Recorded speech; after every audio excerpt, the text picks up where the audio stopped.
संकष्टी चतुर्थी व्रत कथा। नमस्कार दोस्तों, जय श्री राधे कृष्ण। आपका अपने चैनल भजन कहानी में आपका बहुत बहुत स्वागत है। सनातन धर्म में कोई भी शुभ कार्य आरंभ करने से पूर्व गणेश जी का स्मरण किया जाता है। सबसे पहले गणपति पूजन होता है। गणेश जी से प्रार्थना की जाती है कि कार्य सुमंगल रूप से हो। ऐसे अनेक पर्व भी हैं जो केवल गणेश शिव को समर्पित है। इन पर्वों में भक्तजन गणपति बप्पा का व्रत करते हैं, उनकी पूजा अर्चना करके मंगल की कामना करते हैं। इन्हीं व्रतों में से एक है संकष्टी चतुर्थी व्रत। संकष्टी चतुर्थी प्रति माह की कृष्ण पक्ष की चतुर्थी को मनाई जाती पूर्णिमा के पश्चात की चतुर्थी को संकष्टी चतुर्थी कहा जाता है और अमावस्या के बाद की चतुर्थी विनायक चतुर्थी होती है। इस प्रकार एक वर्ष में संकष्टी चतुर्थी के लगभग 12 से 13 व्रत होते हैं। मान्यता है कि जो भी यह व्रत करता है, प्रथम देव गणेश जी उसके सभी कष्ट कर लेते हैं।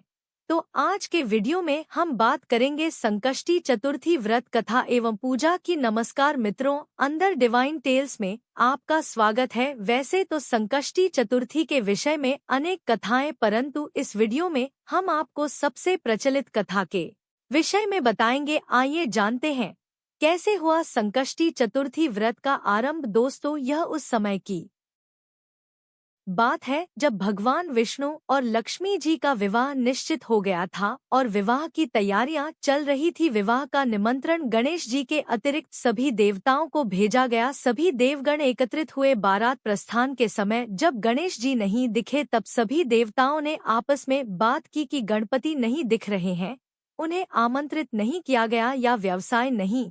सब इसी बात पर चर्चा करने लगे। कुछ ही समय में यह बात समारोह में उपस्थित सभी लोगों के बीच फैल गई। सभी देवता आश्चर्यचकित थे। फिर सब ने भगवान विष्णु से गणेश जी के उपस्थित न होने का कारण पूछा था। भगवान विष्णु ने कहा कि हमने गणेश जी के पिता महादेव शिव को निमंत्रण भेजा था। एक ही परिवार के गणपति आना चाहते तो पिता के साथ खा सकते थे। एक ही परिवार में 2 निमंत्रण क्यों भेजना? और वैसे भी उनके एक दिन का भोजन 1.25 मन मूंग, 1.25 मन गीत, 1.25 मन चावल और 1.25 मन लड्डू है। कहीं और जाकर रिश्ता खाना अच्छा नहीं लगता। इसी वार्तालाप के चलते उपस्थित जनों में से किसी एक ने सुझाव दिया कि यदि वह आ भी गए तो उन्हें यह कहकर द्वार पर बिठा सकते हैं कि वह मूषक पर बैठकर बहुत धीमी गति से चलेंगे, इसलिए बारात में बहुत पीछे रह जाएंगे। इस सुझाव पर भगवान विष्णु समेत सभी ने सहमति दी और फिर गणेश जी को बुलाया गया। कुछ ही देर में गणपति आ पहुंचे। फिर उन्हें समझाकर द्वार पर बैठा दिया गया और सभी देवगण बारात में चले गए। इतने में नारद जी आए। उन्होंने देखा कि गणेश जी तो द्वार पर बैठे हैं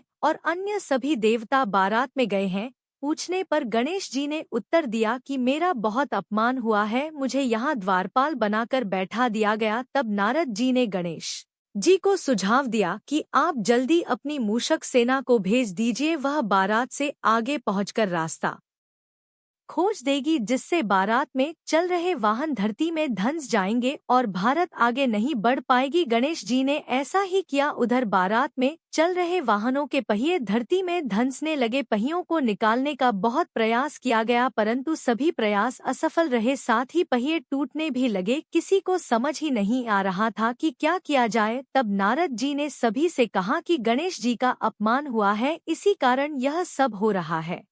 अब भी सब कुछ ठीक कर सकते हैं, इसके अतिरिक्त और कोई उपाय नहीं।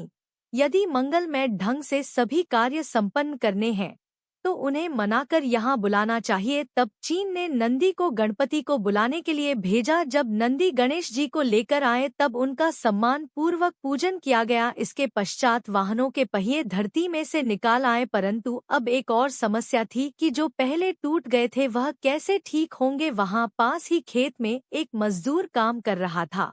उसे बुलाकर पूछा गया कि क्या वह यह सुधार सकता है। उसने कहा हाँ, वह यह काम भी करता है। तब उसने गणेश जी का नाम लेकर अपना कार्य आरंभ किया, पर यह ठीक करने के पश्चात उसने सबसे कहा आप सब ने सर्वप्रथम गणेश जी का पूजन नहीं किया होगा, इसी कारण यह समस्या है इस जगत में। तो सभी गणपति का नाम लेकर ही कार्य आरंभ करते हैं। तो आप तो फिर भी देवता, आप उन्हें कैसे भूल गए। अब आप सभी लोग गणेश जी की जय बोलकर आगे बढ़ जाइए, कोई समस्या नहीं आएगी। गणेश जी विघ्नहर्ता है, सभी को व्यक्तियों को हर लेते हैं।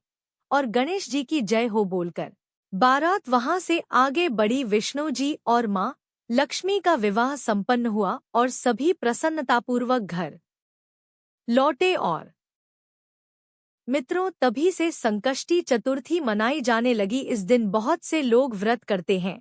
आइए अब जानते हैं कि संकष्टी चतुर्थी का उपवास और पूजन कैसे किया जाए। सर्वप्रथम सुबह जल्दी उठकर स्नान करें और स्वच्छ वस्त्र धारण करें। गणेश जी की प्रतिमा को स्नान कराएं, और यदि आपके पास प्रतिमा नहीं अपितु चित्र है तो उसे स्वच्छ वस्त्र से पूछ ले। अब गणपति जी की प्रतिमा को फूलों से सजा, पूजा में गुड़ तेल पुष्प तांबे के कलश में जल धूप चंदन प्रसाद की युद्ध नारियल आदि गणेश जी को तिलक लगाकर मिष्ठान और फल एवं पुष्प अर्पित करें। संध या में यदि संभव हो तो फिर से स्नान करके क्वेश्चन बनाकर गणपति जी को अर्पित करें और संकष्टी व्रत कथा का पाठ करें। पाठ करके गणपति जी से प्रार्थना करें कि आप कोई भी कार्य आरंभ करने से पहले उन्हें अवश्य स्मरण करें और आपकी सभी विघ्नों को हर लें। इसके पश्चात गणेश जी की आरती करके सभी को प्रसाद बांटने और स्वयं भी ग्रहण करें। और दोस्तों, इस प्रकार आपका संकष्टी व्रत पूर्ण होगा। इसी के साथ हम आपसे विदा लेंगे, मिलते हैं अगली वीडियो में। धन्यवाद। जय श्री राधे कृष्ण।